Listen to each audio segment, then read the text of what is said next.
obesity, starvation, and anorexia of aging. Adipose tissue plays a crucial role in more than just energy storage. It serves as insulation, provides mechanical protection, and functions as an endocrine organ by secreting important signaling proteins called adipokines. Adipose tissue also supports immune cell function and helps regulate inflammation. The primary fat-storing cells in this tissue are called adipocytes. There are several types of adipose tissue. White adipose tissue, or WAT, is the most common and is derived from connective tissue. It contains a single large lipid droplet per cell and is stored in both visceral or around organs and subcutaneous or beneath the skin areas. WAT releases free fatty acids and glycerol during times of energy need, supporting systemic metabolism. Brown adipose tissue, or BAT, is derived from muscle tissue and is rich in mitochondria. It has multiple small lipid droplets and generates heat by oxidizing fatty acids and glucose, a process known as non-shivering thermogenesis. BAT is especially important in neonatal heat production and helps protect against obesity by burning energy. Unlike WAT, it plays a metabolic role beyond fat storage. Other forms of fat include bone marrow adipose tissue, which increases with age and obesity, and beige adipose tissue, a form of WAT that acquires thermogenic features under cold exposure or exercise.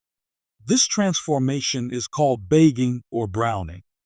In obesity, this process is reduced, which limits the body's capacity to burn fat and regulate energy efficiently. Adipose tissue acts as an endocrine organ by secreting adipokines, protein messengers that influence metabolism, appetite, and inflammation. These molecules function similarly to hormones, regulating processes like insulin sensitivity and energy balance. However, in obesity, excess WAT leads to dysregulated adipokine signaling, contributing to chronic inflammation and metabolic disease. The regulation of food intake is controlled by both central and peripheral signals. The arcuate nucleus of the hypothalamus integrates signals from hormones, nutrients, and neurons. Orexigenic neurons stimulate appetite and decrease energy expenditure, while anorexigenic neurons do the opposite. Additionally, the gastrointestinal tract produces hormones that signal hunger and fullness, such as ghrelin and peptide YY.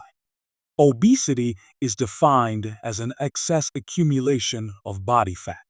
For adults, this is a body mass index over 30, while in children, it's above the 95th percentile for age and sex. Obesity results from a long-term imbalance between calorie intake and energy expenditure, often influenced by genetic susceptibility. It significantly increases the risk for cardiovascular disease, type 2 diabetes, and cancer. Multiple factors contribute to obesity. These include polygenic traits, which affect metabolism and fat storage, and environmental influences such as poor diet and lack of physical activity. Psychological conditions like depression and mood disorders can also alter eating behavior and energy use, further contributing to weight gain. The pathophysiology of obesity involves a complex interaction between central neural circuits, peripheral hormones, and adipokines. Signals from the gut and adipose tissue act on the brainstem and hypothalamus to regulate hunger, satiety, and energy use. Disruptions in these signaling pathways can result in persistent hunger, decreased energy expenditure, and excessive fat accumulation. Several hormones and adipokines play key roles in obesity. Leptin is produced by fat cells and helps regulate energy balance by suppressing appetite, but in obesity, leptin resistance may develop. Adiponectin enhances insulin sensitivity and its levels decrease in obesity. Other players include retinol-binding protein 4, endocannabinoids, ghrelin, GLP-1, peptide YY, and cholecystokinin, all of which interact with the brain and GI tract to influence hunger and metabolism. This diagram explains how overnutrition and specific nutrients contribute to leptin resistance and metabolic dysfunction. As fat stores increase, adipose tissue releases more leptin, a hormone meant to suppress appetite and increase energy expenditure.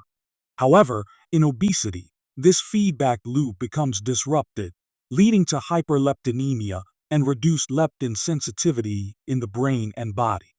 Simultaneously, excess nutrients like fatty acids, sugars, and amino acids stimulate inflammation, marked by elevated cytokines such as TNF-alpha and IL-6.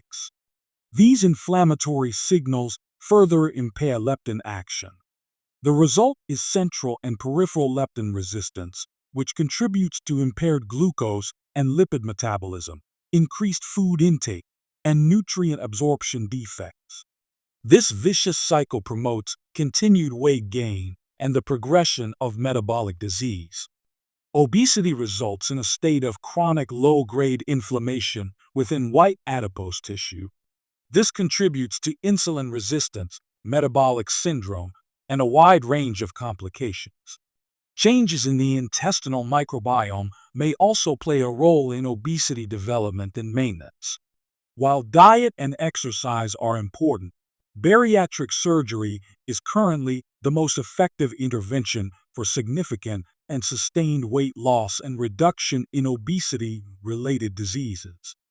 This diagram provides a detailed overview of how obesity arises and affects nearly every system in the body.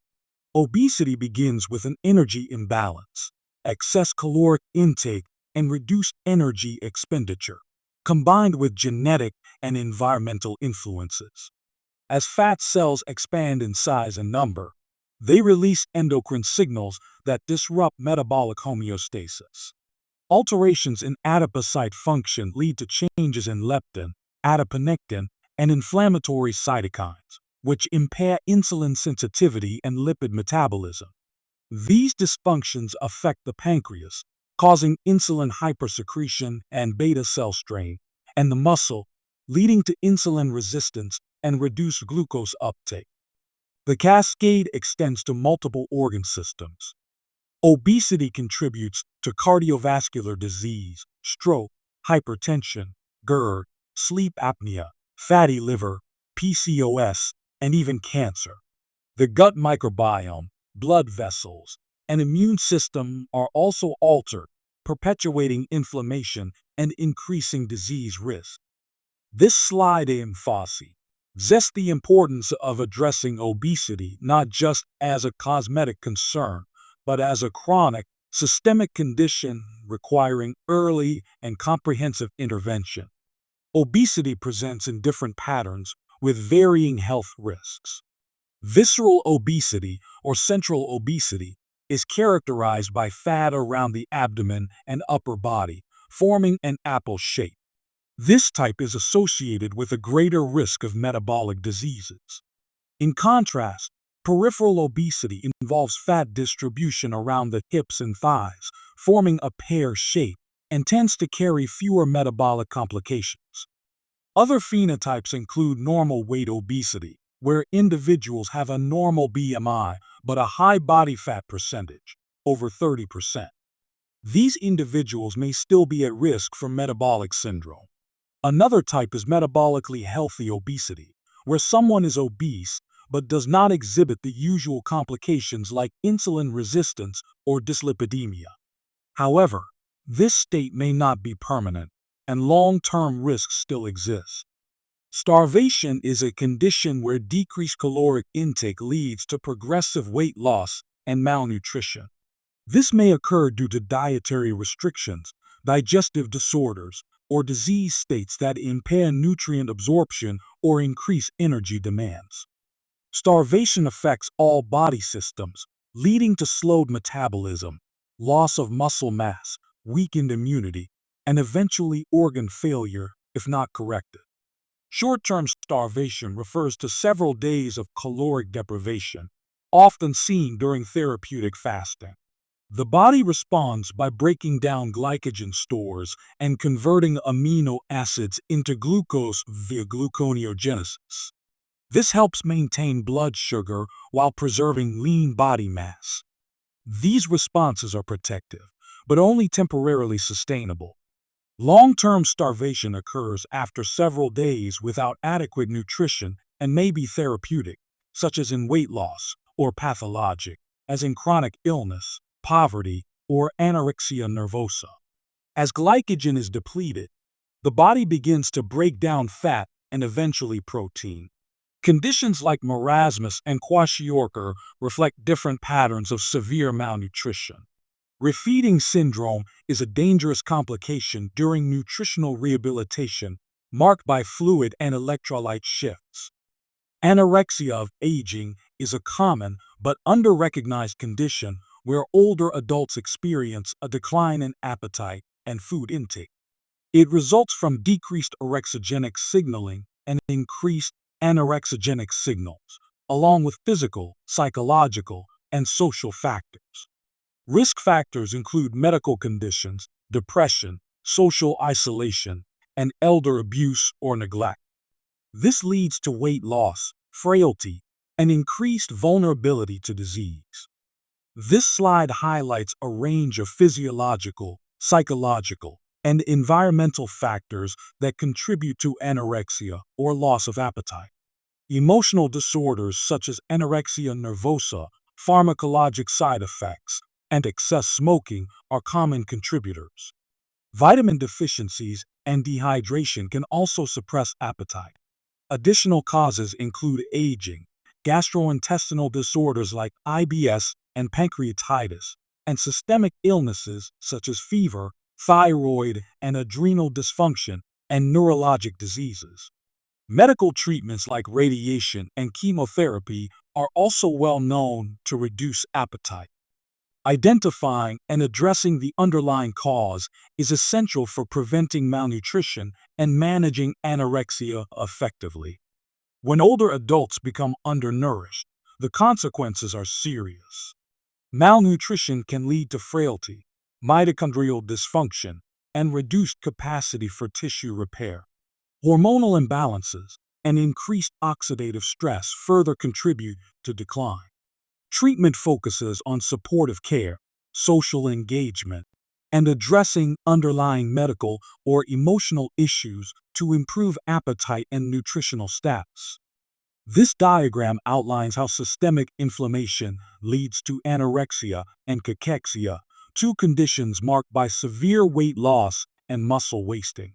Inflammatory cytokines, such as TNF-alpha, IL-1, IL-6, and interferon gamma, are released in response to chronic diseases like cancer, COPD, CHF, HIV, and rheumatoid arthritis, or as side effects of pharmacologic treatments. These cytokines disrupt normal metabolism and suppress appetite, leading to anorexia and loss of appetite. In parallel, they accelerate protein breakdown, resulting in negative energy balance, muscle atrophy, and skeletal muscle wasting. The outcome is involuntary weight loss, which characterizes cachexia. This process contributes to weakness, frailty, and increased morbidity, especially in chronically ill patients.